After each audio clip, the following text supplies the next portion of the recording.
Let me reiterate something from my last video. I did say that I thought the fight between Edwards and Usman was a lot closer than people were making it out to seem online. And I did have the fight scored a draw, but rewatching it earlier this morning, I can agree that the majority decision was justified. I think Edwards did just enough to win the fight.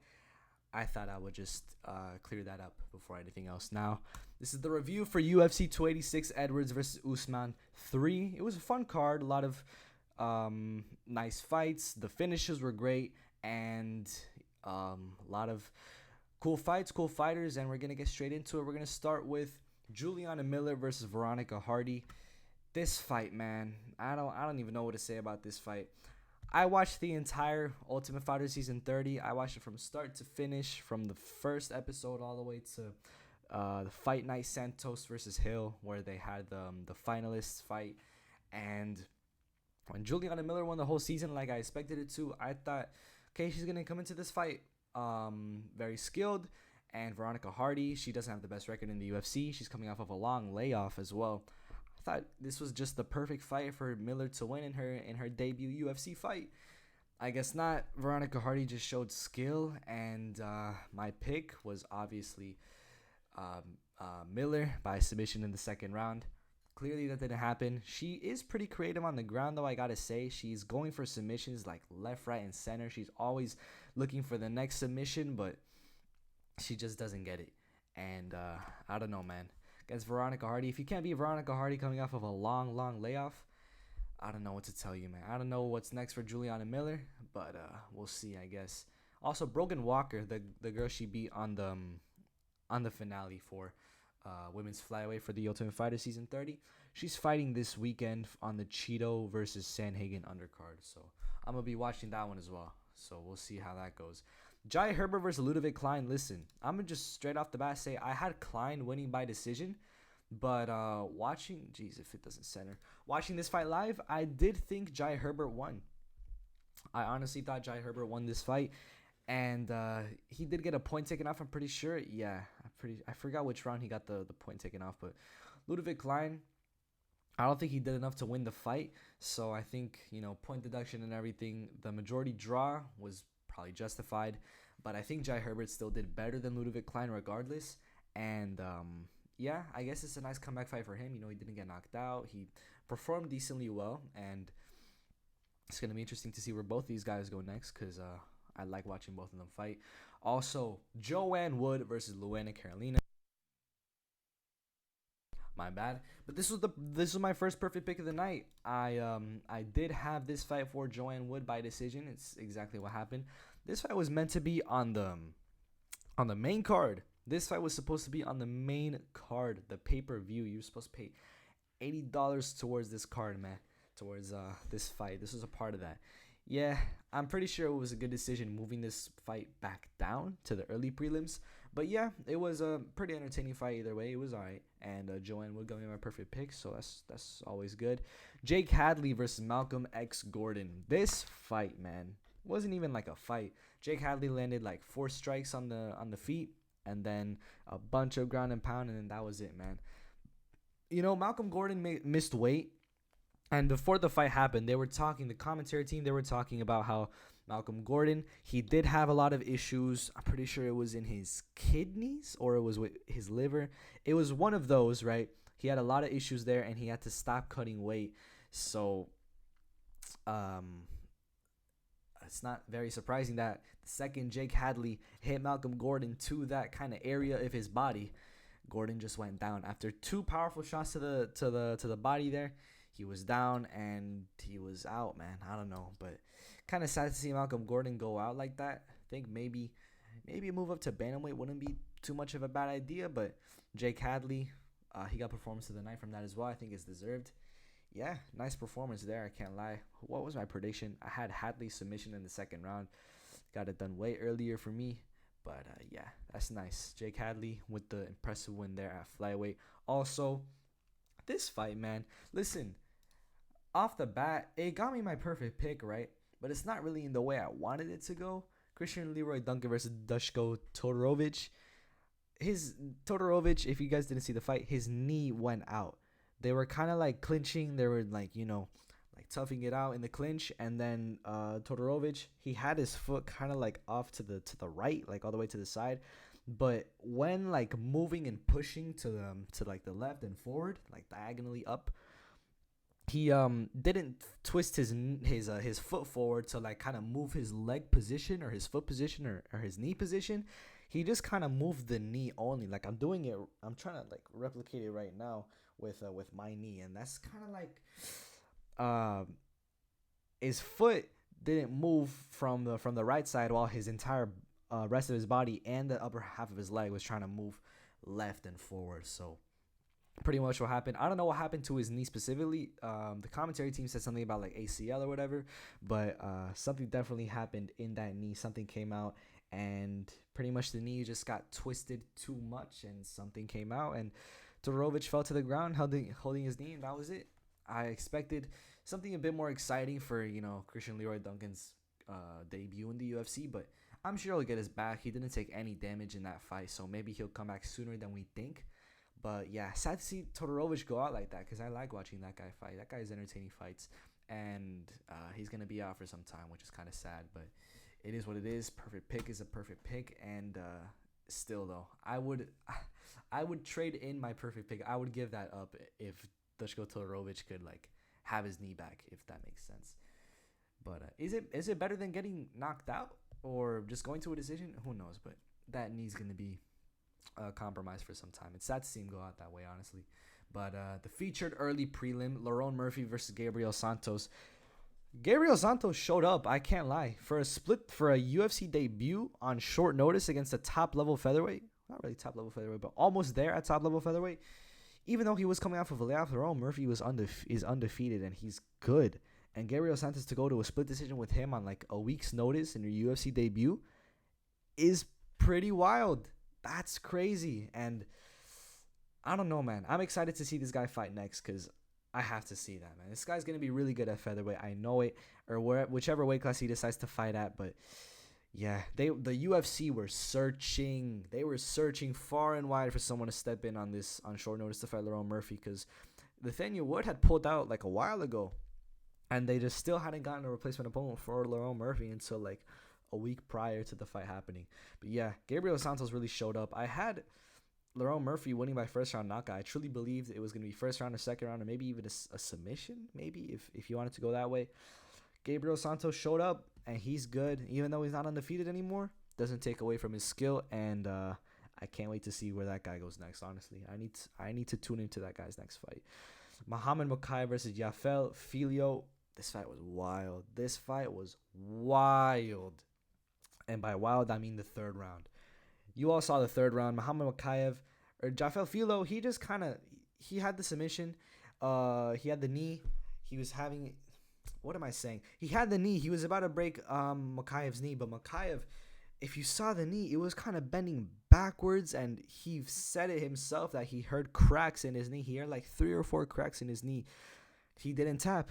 Filio had that knee tight. He had that knee bar tight. He was about to break the knee. I thought Makayev would have had to tap. I mean, I would have tapped. I know for a fact I would have tapped. Even if it was the biggest fight of my life, I probably would have tapped. But Makayev, he just didn't tap. He just let Filio did whatever he wanted to his knee. He resisted the pressure. Makayev is flexible as well, so he was able to kind of not take too much damage from there because of his nice flexibility. But once he escaped the knee bar, right away went into a rear naked choke submission and got it. Muhammad Makayev is just wild. He's a wild man. I don't understand why this guy didn't tap. But he's still undefeated, still ranked at flyweight. I think he should go up in the rankings, honestly. Even if he beat a debuting, not ranked guy, just for that performance itself, he should move up to like top 10, bro. I'm just saying. Muhammad Makayev is an issue, but you know what else is an issue? His knee. I don't know what's gonna happen with that knee, but if you saw after the fight, it was pretty hurt. But if we look, like when he was walking back to the backstage, walking away from the octagon after he won, his knee seemed okay. It didn't seem super bad, but yeah, he did say he has all of Ramadan to heal the knee, which he does. He has a full month, but I don't know if a month's enough. And then there's training afterwards, so who knows really? But all I know is that I need to see the next Muhammad Makai fight the second he gets that knee healed. Another guy I want to see fight sooner rather than later. Yanal Ashmouz, bro. Oh, I forgot to say my prediction. I had Makai submission in the first round. Happened in the third. I was pretty upset while watching the fight because I really wanted to say Makai decision, and I know a lot of people were saying Makai decision as well. So I was like praying Makai got the submission in the third, like right at the end, just so everybody who picked Makai decision didn't get their perfect pick. And my wish came true. So there you go. My initial prediction for this fight was submission in the third round, though, because of the Malcolm Gordon fight. I thought the same was gonna happen again, but I looked into it more, and then my true, honest prediction was gonna be submission in the first round. So that's just on me. That's just on me, honestly, for changing my pickup. But yeah, it's all good. Yanal Ashmouz defeats Sam Patterson via KO in the first round. This knockout was wild, and it my bad. It showed people, right, what happens when the referee doesn't step in on time. A lot of people like to talk about, oh, early finish or early step in, you know, like kind of early. The referee stepped in way too early for the guy to step out, you know, for the guy to recover. I mean, like sometimes it's valid. Sometimes referee stoppages can be pretty early, like the Rosenstrike stoppage. But you know, he did look in trouble. Like, you know what I'm talking about? They look like they're in trouble, but the early stoppage, sometimes it's valid, sometimes it's way too early. With this fight, is what I'm trying to get to is with this fight, we saw what happens if a fight is not stopped on time or maybe even too early. The Yanal Ashmouz hit Sam Patterson with the most vicious left hand I've seen in some time. Right to the jaw, right to the button. Sam Patterson was down. He looked like he was still in it, but if you looked into his eyes, the guy was kind of out, you know. The ground and pound, I forgot who was the referee. I'm pretty sure it was Mark Goddard, but I could be wrong about that, so don't quote me on that. I forgot if it was Mark Goddard or not. It might have been somebody else. You know, Ashmouz, he just kept hitting. Oh, my bad. He just kept hitting him with ground and pound, and the referee just kind of watched it happen because Sam Patterson didn't look all the way out, but when you let the guy just keep putting on those punches, and you can't really risk a second, you know, because them punches, they come quick and they're powerful, and they just, you know, you gotta act fast.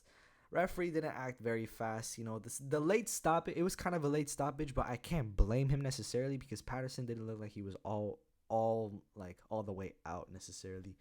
But yeah, we saw what happened after the Sam Patterson got up. He tried to fight the referee. He tried to fight everybody there. All his coaches and all the bodyguards of the referee, they were all like trying to calm him down. Sam Patterson was undefeated before this, and he just got knocked out cold in the first round by, you know, in his debuting fight by another guy who was debuting. It's just, I mean, I can only imagine how that guy felt. It's must not have been a good feeling, but yeah, I don't think he wanted to accept it. Also, he was just, he was trying to fight the referee, man. That's what happens when you don't stop the fight on time. So you gotta, every second counts. You just gotta, I don't know, man. I don't know why I'm telling the referee to do his job. It's not my place to say, but maybe early stoppages aren't such a bad thing after all. But yeah, Sam Patterson, I hope he's all good. Maybe it wasn't as bad as it seemed, you know, his reaction, like his behavior after the knockout. But yeah, not a good sight, but a pretty good sight for Yanal Ashmouz, who got a pretty good win for himself there. Israel's on top, I'm telling you, in the UFC. I'm telling you, Israel is kind of rising. You know, we saw Nathan Levy get the win a few months back. Yanal Ashmouz just got his first round knockout.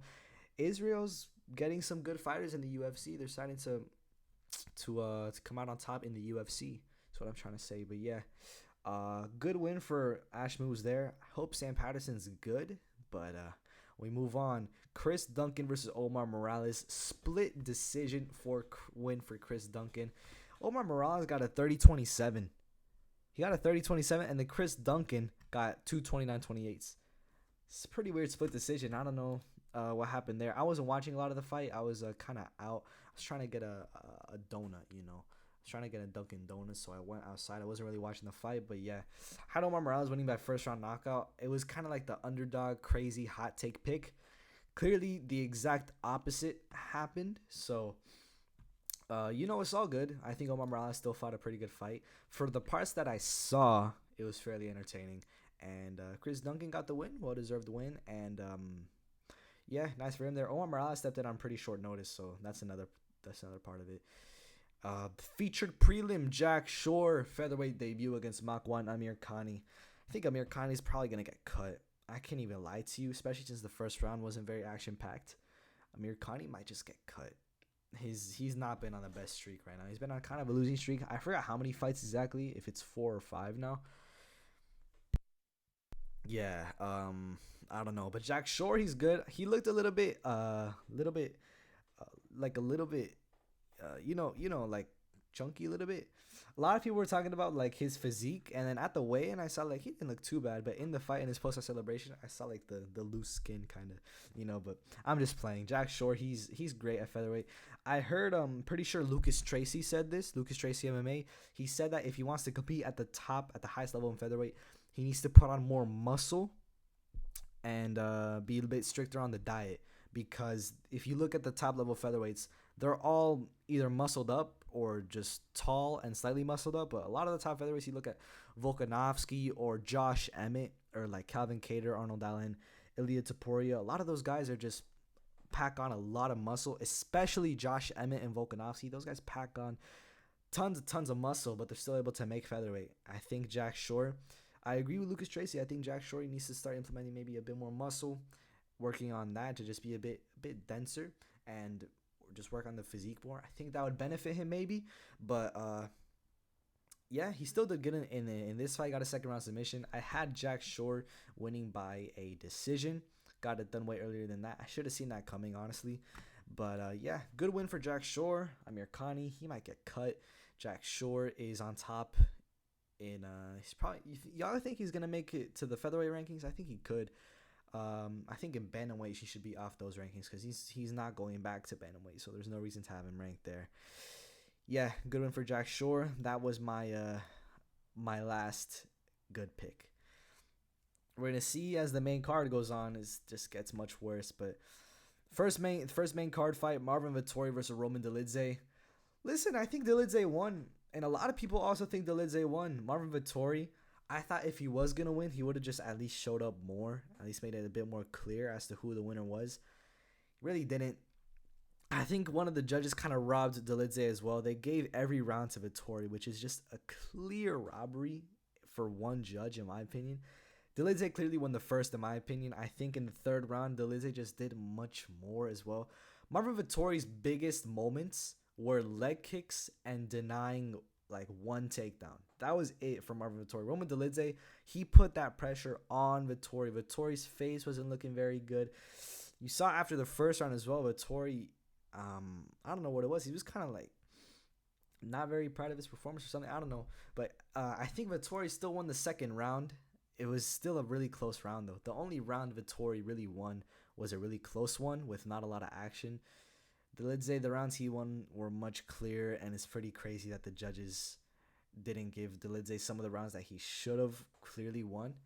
I don't get that. Dolidze, I had him winning by decision. I would have gotten that perfect pick, but I don't want to say robbery because it was a decently close fight as well. So I don't want to say robbery, but that one judge clearly robbed Dolidze of the first round at least. We can all admit that. But yeah, Dolidze should have won the fight regardless. That's just my take. But Jennifer Meyer versus Casey O'Neill. I was way too tired while predicting this fight. I didn't watch any of these girls' fights. I just saw everybody else picking Casey O'Neill, so I picked her as well. I guess I paid the price for that, man. It was like 2 a.m. I really didn't want to watch. I had already watched so much tape and so many fights of some of these other fighters. Like Casey O'Neill was the pick, so I went for Casey O'Neill. And not blaming anybody else. It's my own fault for picking the wrong pick. And yeah, Jennifer Maia was just much better. Honestly, she's the much better fighter. I should have seen this coming as well because she fought the much better opponents.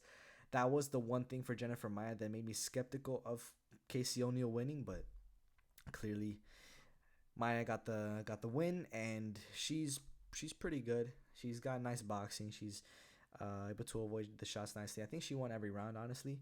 But yeah, that's Jennifer Maia. Good win there. The other performance of the night on this card, Gunnar Nelson versus Brian Barberena. Colombia, man. I don't know what's going on with Colombia, man. We saw in November Julio Arce. He lost his fight. We saw in December. I was there. I saw Brian Barberena lose in person. Um, what else, man? Juan Camilo Ronderos just a couple weeks back. Saw him fighting Klein Carpenter, man. That was like 2 days ago, almost exactly a month ago. Yeah, the night of this fight, almost exactly a month ago, man. Submitted in the first round, and now in this fight, Brian Barberena coming back, short notice. Brian Barberena will fight anybody, man. That's the thing, and stepping in on short notice against a submission guy like Gunnar Nelson is just not it. I was talking about it too. Like, I was talking about how everybody's underestimating Brian Barberena. He's gonna be much better than people think. I talked about he was able to avoid so many submissions and survive so many submissions from RDA, deadly submissions as well. I talked about that. I talked about y'all need to stop sleeping on Brian Barberena. He's gonna be able to avoid Gunnar Nelson's submissions if he was able to avoid RDAs. But all the RDA submissions were chokes, and Brian Barberena is just good at surviving those. Gunnar Nelson grabbed the arm. All he needed was a joint submission, and that was it. He tapped just 9 seconds before the round was about to end. I had Brian Barberena winning by second round knockout. Maybe I was close to that. Maybe if this submission never happened, maybe that would have happened. Brian Barberena getting the win, but we can't go with maybes. We just have to go off what happened in the fight.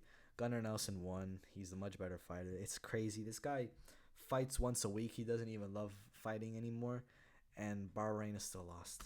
I don't even know what to say about that. We need a Colombian fighter that can give us wins, man. I don't know, but we're moving on to the co-main event. Justin Gaethje versus Rafael Fazil. I had this fight for Fazil by decision, and clearly that's not what happened. Listen, I had Fazil winning the first round. I'm pretty sure that was a decently clear round.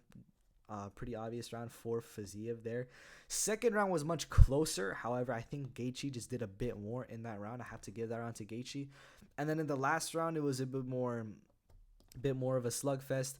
Still think Gaethje did much more. He even got the takedown against everybody was talking about Gaethje's gonna shoot and he's gonna miss the takedown.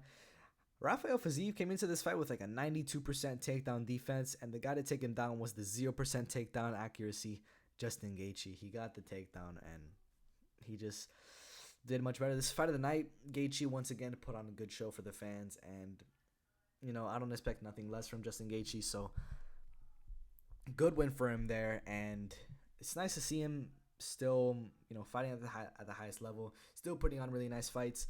He did say he was honest in his post-fight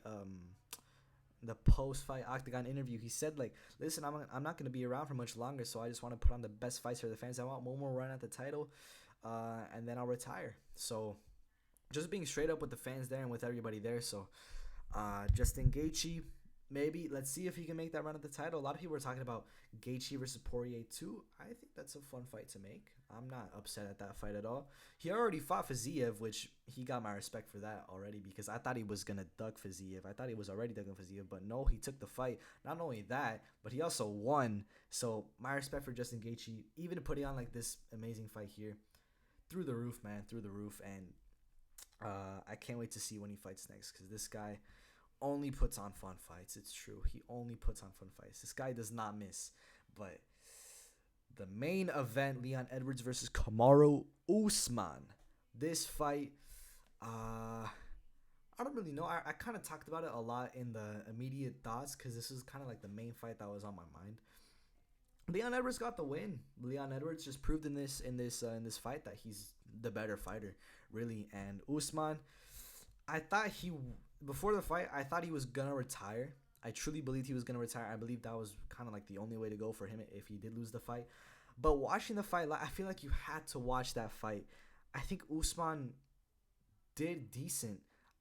I don't think he should have retired after that performance, because I think he did all right still, and he didn't retire. He said he's gonna come. He said he's gonna keep fighting. He's gonna He wants to fight Leon Edwards a fourth time, so we'll see if that happens. Maybe, I don't know, but yeah, he didn't retire after that performance, which I think was the right call to make. I think just take a break, take some time off, spend time with the daughter, and then come back. I don't know who he's gonna fight. He can't fight Colby. He can't fight really Gilbert Burns. He's not gonna fight Masvidal, of course. I don't know who he's gonna fight. Maybe Bilal, but nah. Bilal is like trying to fight sooner rather than later, and Kamaru Usman just fought. Maybe Shavkat, because they only fought 2 weeks apart, so that's like the right timeline. Maybe. Who else? Chimaev, but Dana keeps talking about Chimaev moving up to middleweight. I need to talk about that as well. They're trying to give Colby Covington this title shot. Covington is the least deserving contender, in my opinion. He is the least deserving contender of the title shot. I think Bilal deserves it more. I think Shavkat deserves it more. I think Chimaev deserves it more. I think fucking Gilbert Burns deserves it more. And he's coming off a win against number 12 Neil Magny, all right? At least he's fighting. At least he's more active. At least he's taking risks, right? Colby Covington disappears for an entire year, comes back out of nowhere, and now he's like, oh, that title shot's mine, that belt's mine. I'm coming for you, Leon Edwards. And he thinks everybody's just gonna side with him. Everybody's just gonna rock with him. Brother, you can't disappear for an entire year and then come back and immediately think like everybody's just gonna agree with you being the guy that's next in line for the title shot. No, there's nobody on this earth that agrees that Colby Covington is the most deserving contender of that title. Of course, there's people that are gonna think that it's the best business move for the UFC. Sure, but nobody thinks he's the most deserving. In my opinion, I think Bilal's the most deserving. I think Bilal should get that title shot. I think it's way more deserving than fucking Colby Covington.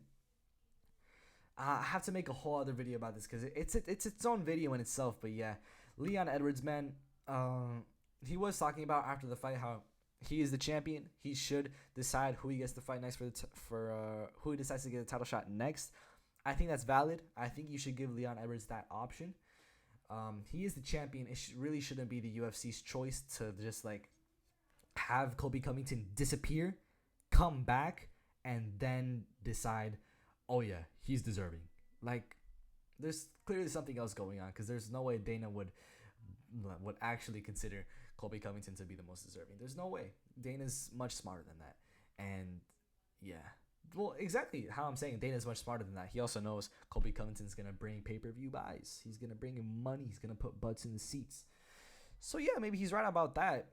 I'd understand if he's just trying to give Colby Covington the shot because it's the most money there. But he's also lying. He knows himself that he's lying when he says Colby Covington deserves it the most because he doesn't. He really doesn't. And that's it, man. That's it. Yeah, but Leon Edwards, very deserving of the majority decision win. I think that's the right way to go. Rewatching the fight this morning, I do agree. I do agree a lot with this decision. I did have Usman winning by decision. Clearly, that didn't happen. Edwards, he's got his fans now. He's not getting booed at the O2 anymore. He's getting people cheering for him now. I'm happy for him. I'm happy he's finding this success. People doubted him for so long. And now he's really on top of the world, and I think that's great. I think that's nice. And man, if you just saw like how much the UK was supporting Leon Edwards, I mean, the UK's got his back now, which is something that I didn't think he had before. Was the UK's back? He's got the UK's got his back now. So I think that's great.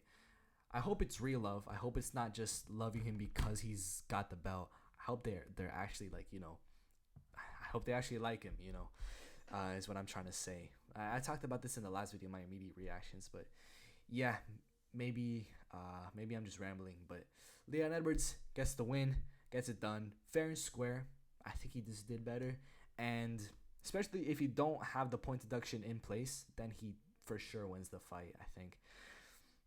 Yeah, Usman, I don't know where he goes next. Edwards, I think he should go anywhere next that isn't Colby Covington. I think Leon Edwards should just give him an ultimatum. Just tell Colby Covington, listen, fight Bilal, or fight Chimaev, or fight Gilbert Burns, or fight Shavkat Rakhmonov. Fight one of those 4 names that I give you, right? This is Leon saying this. Well, something I hope he says, tells Colby Covington, or even the UFC. Fight one of those 4 names that I'm listing you right now. Beat them in any way. It could be first round knockout, cold, crazy, or it could be a robbery decision. As long as you win against any of those guys, then you could fight me for the title. And in the meantime, I'll fight somebody else. We could fight on the same card. Kobe could have fought Bilal on that card. He could have fought Chimaev on that card. He could have fought anybody on that fucking card. He decided to just weigh in as a backup. You could have still fought on the card and then, or you could still could have been scheduled to fight on the card but still been the backup. We've seen that happen before. And this guy just doesn't want to fight. I don't get it.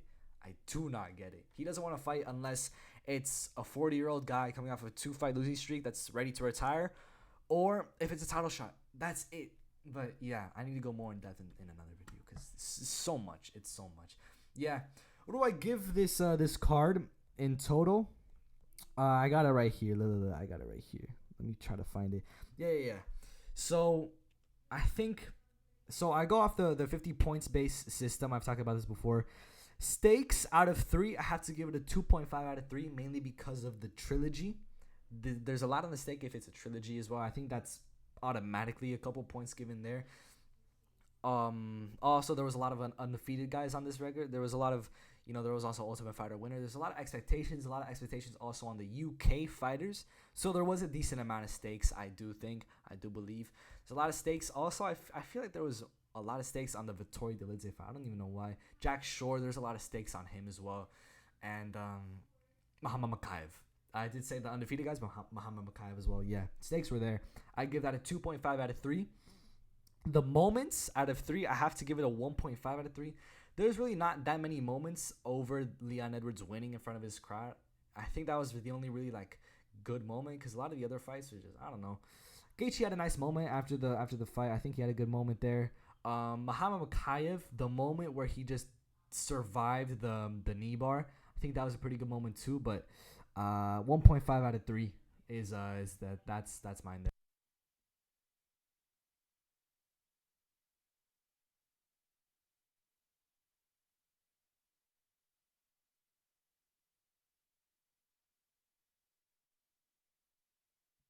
Alright, my bad.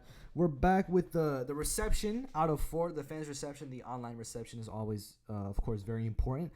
I'm going to give it a 3.5 out of 4. I think the fans received this fight very well. A lot of good things being said about this card. I think I had to tone it down like a 0.5 because there was the whole Lindsay and Vittori. That was there was a robbery there. Also, I don't know. Just 3.5 out of 4 I think is fair. The name value out of 5. Name value is very important to have in a card. I'm going to give it a 3.5 out of 5. There was a lot of good names on this card for a lot of fans. The trilogy between Edwards and Usman. Edwards and Usman were pretty good names. Gaethje and Fazil were good names. Gunnar Nelson, Barbarena was good names. Vittori, Lindsay, Jack Shore, Muhammad Makayev, Lerone Murphy, Todorovic, Leroy Duncan, Malcolm Gordon, Jake Hadley, Jai Herbert, and Juliana Miller. I think those are some pretty good names, but if you look at a casual's perspective, they're not going to know a lot of the guys on this card, so 3.5 out of 5 is fair. The finishes on this card were incredible. The finishes on this card were absolutely amazing. I'm going to give them out of 5, 4.5. These finishes were absolutely insane. I mean, first round armbar is pretty crazy, even though it was against Brian Barberena. I do not like that. This submission win, it was pretty nice. This knockout was crazy. This comeback submission win was pretty wild too. And this one, I mean, it was kind of like a knee thing. I don't really know about that one. This kind of like the whole 0.5 I'm taking off. But this one was pretty good too. This is a really nice knockout win. And yeah, just the finishes were pretty nice. 4.5 out of 5 is fair. The hype for this card, out of 5, I'm giving it a 3.5. I just don't think a lot of people were very hyped about this fight or this card. Even Chael Sonnen posted a video right before the fight. He posted Edwards and Usman are fighting for the 3rd time tomorrow, and you don't care. I cared, right? But a lot of people didn't. There's not a lot of people talking about this fight. At least not as many as I would expect. But I think the hype was still there, at least for me. I was very hyped about this card. I'm going to give it a 3.5 out of 5. I think that's fair. The fight output, intensity, importance, rewatchability, and greatness. Just the fights themselves, I'm giving them an 8 out of 10. any trilogy fight is bound to be good. So Edwards and Usman, that puts some points on this. Justin Gaethje fights are always good. Fazil fights are always good. Barbilla fights, this fight could have been better, honestly. I don't know. This fight was alright. This fight was pretty okay. I like that one. This fight was alright. I like this fight. This fight was fire. This fight was fire. This fight was fire. This fight ended too early. This fight ended too early, but it was fire. Just good fights all around. I like these fights. Not perfect, nothing in the 9 or 10 categories, but I'm gonna give it 8 out of 10. I'm very satisfied with some of these fights. It's not really about the decisions. It's about how the fights go out, how great they were. Yeah, 8 out of 10. I think that's fair. Entertainment out of 15. That's the most important part of a pay-per-view. It don't matter in the end it don't matter in the end the hype, the name value, or the stakes. Even though those are big parts, at the end of the day, the entertainment value is the most important, and I think 11 out of 15 is pretty fair for the what happened there, for the entertainment value on this card. This fight was fairly entertaining. This fight was very entertaining. This fight wasn't the most entertaining. This fight was alright. This fight was alright. This fight was alright. This fight was very entertaining. Very entertaining. Very entertaining. Very entertaining. Very entertaining. Or somewhat entertaining. Somewhat entertaining. I think it was just like very quick. This fight was entertaining as well. This fight was okay, and this fight was okay too. I think 11 out of 15 is pretty fair. I might even have to bump that up a bit. I don't know. You tell me, but I think overall, out of 50 points, that is a 38. So my overall grade for this card will be a 76%. That's pretty good. I think 70s, C's, they're good in my opinion. 76% is a good grade for this card. I think it's fair. I think you could have even put it maybe a little bit higher. I just don't think it should have been any bit lower. This is third place right now for total cards of this year. UFC 284 is in last with 71, and UFC 285 is first right now. I think they have 80 something. I think it was 83 or 84, something around that. And then UFC 283, I didn't post it publicly, but I did it off camera. I did give that card a 78. I really like that card. Yeah, UFC 286, Edwards vs. Usman 3. Nice card. This was my review, and my picks were horrible, but the card itself was pretty nice.